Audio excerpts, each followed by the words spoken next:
un día muy especial y es que acabamos de compartir después de un evento que ha sido espectacular porque hemos tenido todo el apoyo de los médicos de familia de la ciudad de Puerto Plata. Y es que nos está acompañando hoy aquí en Medicina Familiar al Descubierto la doctora Harleen Rufino.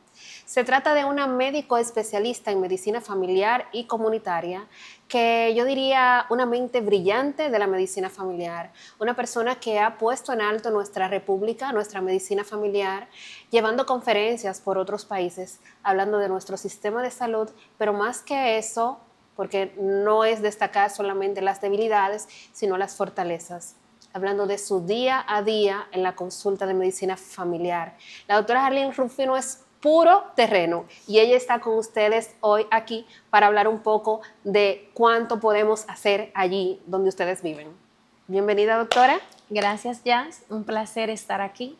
Creo que el día a día que nosotros realizamos en lo que es la parte de las comunidades es algo que tiene que quedar plasmado siempre, para beneficio tanto de los que nos siguen, ¿verdad? Y también para el beneficio de nuestros pacientes como tal. Entonces, esas actividades que realizamos a nivel comunitario y ya en función como especialista y como médico de familia juegan un papel muy importante y el impacto a nivel de las comunidades también lo es. Entonces, para lograrlo, siempre debemos de identificar ciertas debilidades o factores que son los que nos hacen entonces crear esas estrategias adecuadas para poder entonces hacer las intervenciones de lugar en nuestras comunidades como médico de familia. ¿Sabes qué? Una de las razones por la que hemos creado este espacio es porque nos hemos dado cuenta de que mucha gente no conoce lo que hacemos, ni el valor que hacemos, ni con la pasión con la que lo hacemos, Rufino. Fíjate, yo aquí me voy a permitir llamarte, ¿cómo te gustaría? Rufino Sí, o claro. Harleen, porque es que le he pedido a mi público que me llame doctora Jazz, porque es que queremos que ellos nos sientan más cerca. Y nosotros estudiamos, nos formamos para eso, para que entregarnos a la comunidad, como te escuché decir en esta conferencia. ¿Podrías contarnos un poquito de lo que tú haces en tu día a día? Tú trabajas en un primer nivel de atención. Claro que sí. Allí, cerca de la gente, Sí. en un centro de atención primaria, para que la gente nos entienda. Un centro de primer nivel de atención, ¿verdad? Que corresponde a aquella estructura que muchos le llaman policlínicas. Sí. ¿Verdad? O una app. O una app. Las UNAP, bueno, vamos para irlos enseñando un poquito como hemos querido en este programa. La unidad de atención primaria es la parte funcional, corresponde a ese equipo que trabaja contigo. El recurso humano que está dentro del CPN. Eso es. Que debemos de tener esa diferencia. El CPN viene siendo la infraestructura. La UNAP es el recurso humano que está dentro de ese CPN. Por eso en un CPN, que es la infraestructura, podemos tener 1, 2, 3, hasta 4 UNAP.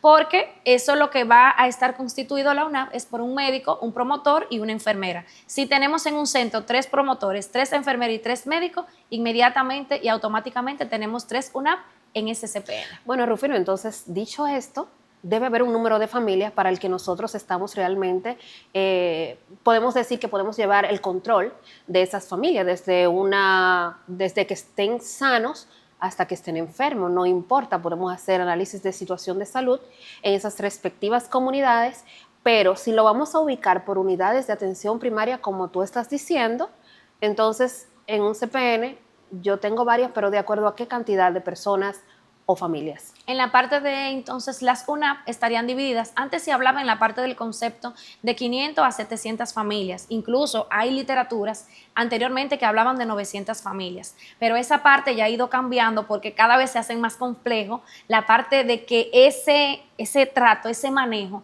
se hace muy cercano, muy de la persona, con intervenciones, muy integral y por lo tanto se hace más complejo. Entonces ya hablaríamos de 500 familias que nos corresponden por UNAP, asignadas.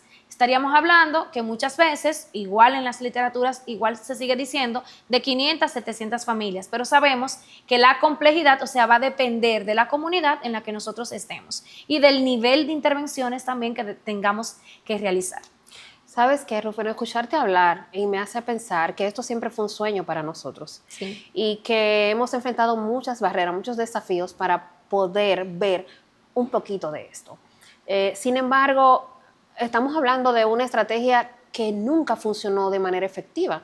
Yo me pregunto, ¿crees que para el 2050 o para el 2030 todavía se esté hablando de este mismo tipo de estrategia?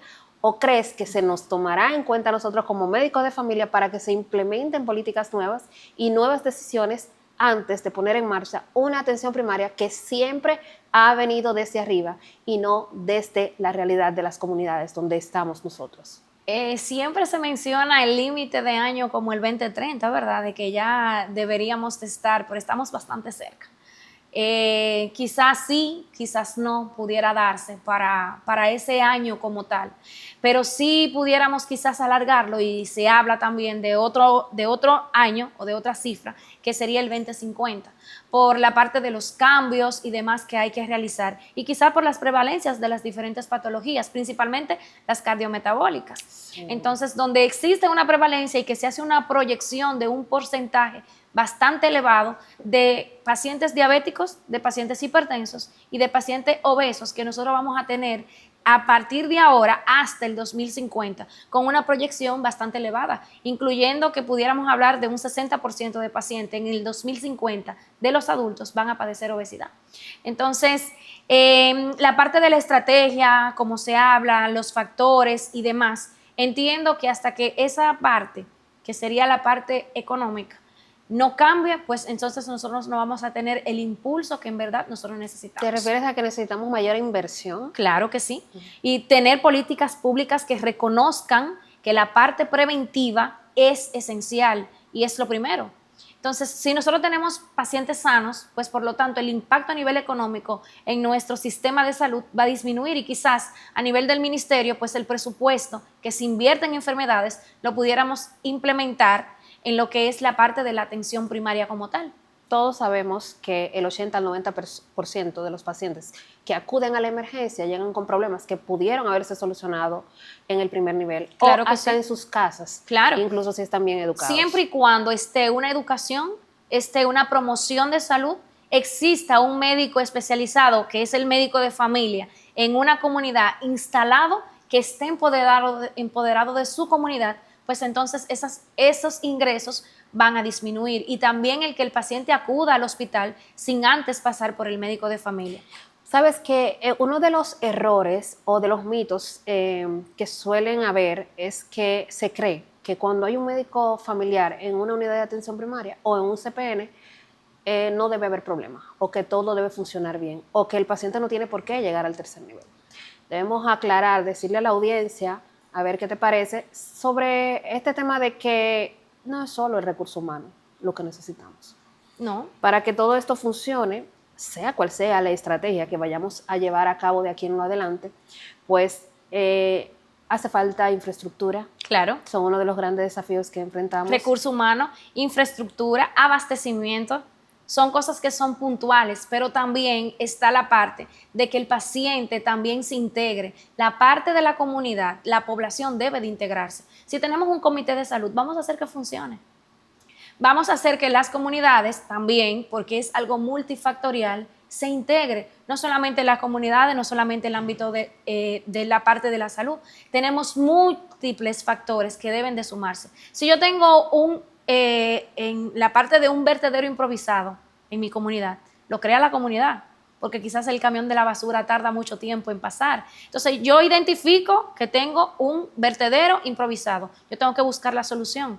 Yo estoy en el ámbito de la salud. Ahora bien, le corresponde a la alcaldía resolver su situación y quizás hacer una planificación de qué va a resolver con esa parte de ese vertedero improvisado, pero también el Ministerio de Salud tiene que hacer una intervención, pero también la Junta de Vecinos tiene que hacer una intervención. Entonces no podemos trabajar desunidos, tenemos que ser un equipo, formar un equipo y entre todos entonces buscar la solución, que son una de las cosas que posiblemente cualquier persona lo ve y dice, pero que eso no importa porque el camión viene y pasa quizás en una semana y lo elimina. Está bien, ahora, durante esa semana, ¿qué pasa?